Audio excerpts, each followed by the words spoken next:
અને જો પ્રદેશ મહામંત્રી બન્યા બાદ સૌપ્રથમ વખત કોરોના જઈને દર્શન કરીને શું કહેશો?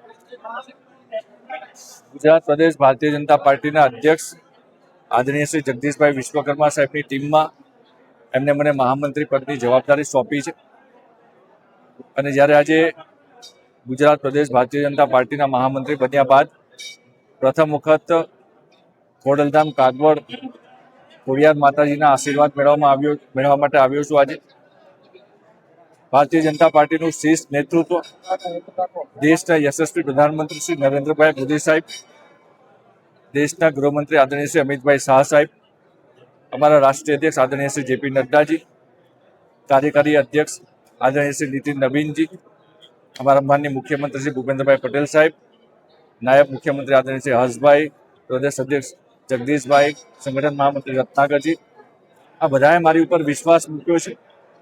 ત્યારે માતાજી પાસે આશીર્વાદ લેવા માટે આવ્યો છું કે આવનારા સમયમાં જે જવાબદારી સોંપી છે એ જવાબદારી ખૂબ સારી રીતે નિભાવી શકું. ભારતીય જનતા પાર્ટી જે અત્યારે મજબૂત છે એનાથી વધારે મજબૂત બનાવી શકીએ.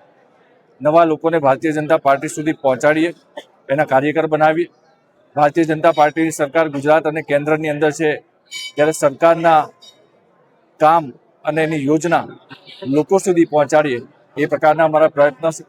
આજે અમે ખોડલધામ ખાતે નવા સંગઠનની અંદર ભારતીય જનતા પાર્ટીની અંદર મને સાથે રમેશભાઈ ધડુકને ઉપપ્રમુખ, અમારા નીરવભાઈ અમીનને મંત્રીની જવાબદારી મળી છે, હિરેનભાઈ હિરેપરાને કિસાન મોરચાની જવાબદારી મળી છે, બેન અંજુબેન વેકરિયાને મહિલા મોરચાના અધ્યક્ષની જવાબદારી મળી છે. ત્યારે અમે પાંચેય લેવા પટેલ સમાજના એક કાર્યકર્તા, એક દીકરા તરીકે, દીકરી તરીકે આજે માતાજીના આશીર્વાદ લેવા માટે આવ્યા છે. સાથે નરેશભાઈને પણ મળીને એમને પણ અમને શુભેચ્છા આપી છે.